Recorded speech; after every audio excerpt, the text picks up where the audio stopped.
let's start on the second mug. I'm going to add a little bit of the lime tree green in there. We are also going to add a little bit of a chocolate brown. Now I know those are kind of weird colors, but I think they'll be fine together actually. And if we add a little bit of that orange, that tangerine orange, that might even lighten things up a little bit. So let's go in first. I'm going to do my circles. Now I'm going to use a couple of different brushes to be able to do those. I'm using the small flat brush. I'm also going to be using the small round brush as well. And it looks like these, the circles are probably going to need another coat of paint. So I will be doing that here after I get done with the first coat. So just very carefully letting the brush do the work. I'm trying to let just the edges of the brush do the work for me as I paint. I'm also trying to do it so you can see exactly how I'm doing this. I'm going to go in with that small round brush now.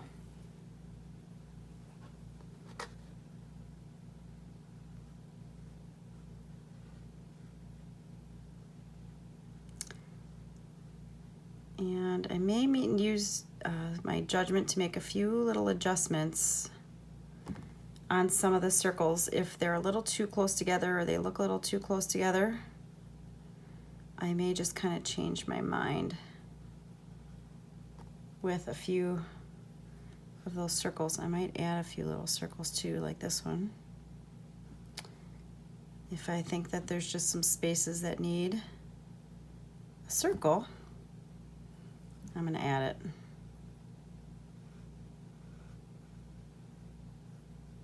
That's the great thing. You can just kind of change things as you go. If you're, working on something and you see that it needs to, change anyway, you can just do it. And if you don't like it, paint over it later. Everything is fixable once it's dry. There we go. There's that. I'm going to go in and I'm going to do my circles that I have on my handle with the green as well.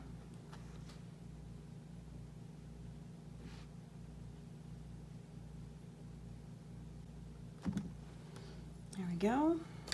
I'm going to go in with a little bit of that brown, and while it's wet, I'm going to add just a tiny little highlight of white. So you can kind of see where I added the highlight of white. And I'm going to do that while it's still wet so that I don't get a real blunt line. I kind of want it mixed a little bit. Green is still wet. It's all right, I'll go in and change that later a little bit, it's fine. Add that little bit of white to all the brown circles.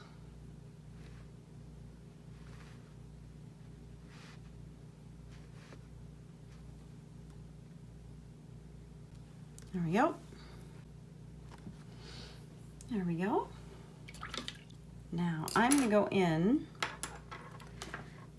with some of that tangerine orange.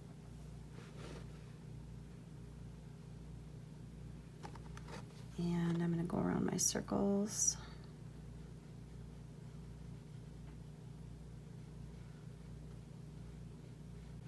Now because I used the same color in both of those, I'm going to have to go back in the where the inside of the cup is with the orange, and I'm going to have to darken up that orange because that's going to be a darker area because it would be shadowed from the other cup being on top.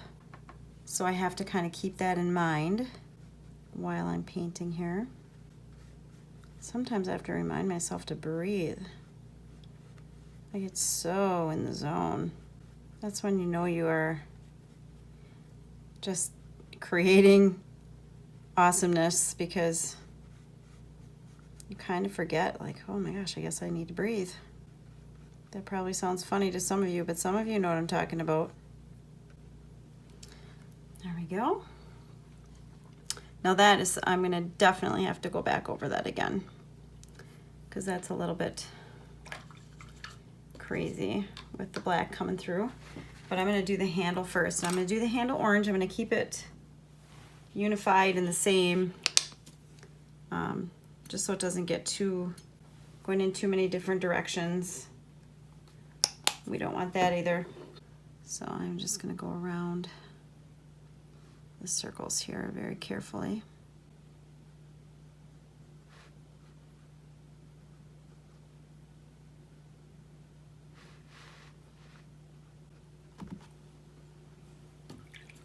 All right, I'm gonna hit this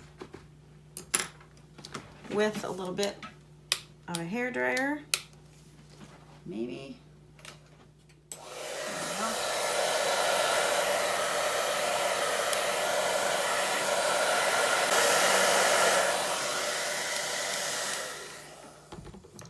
All right, so let's go for a second coat of our paint here.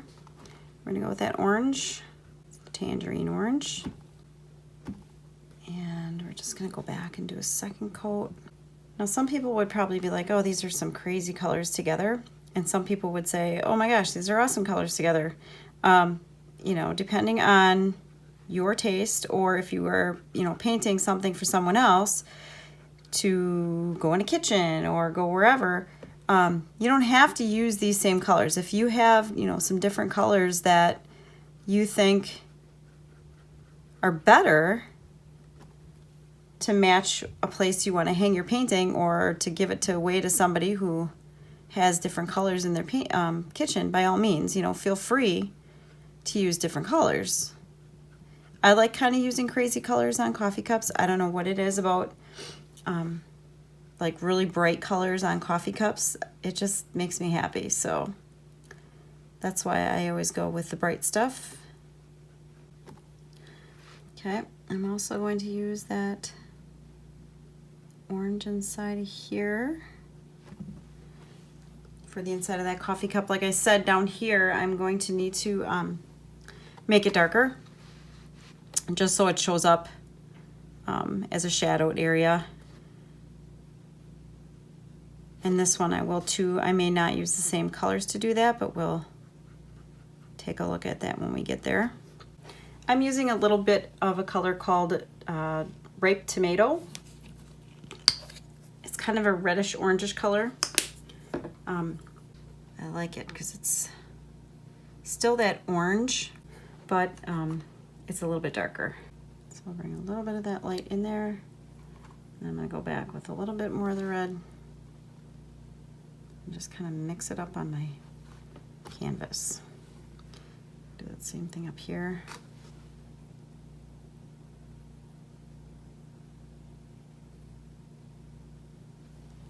I'm going to go back now to my first cup.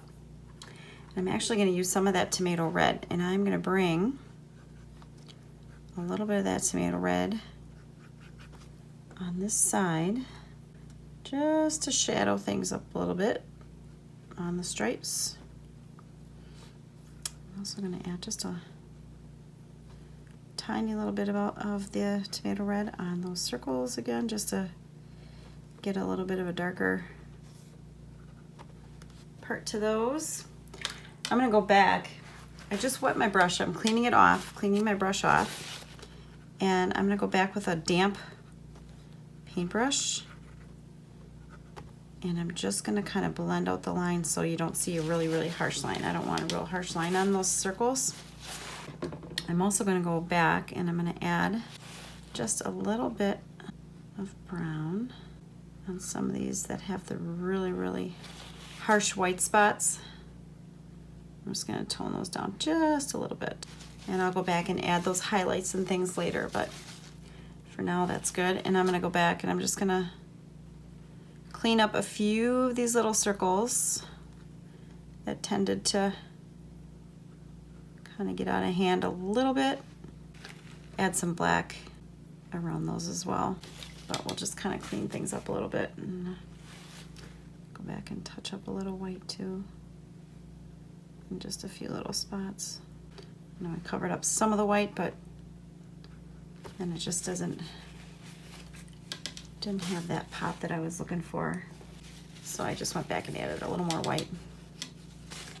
That's actually pretty okay. I'm going to add some of that tomato red up here so it is much darker.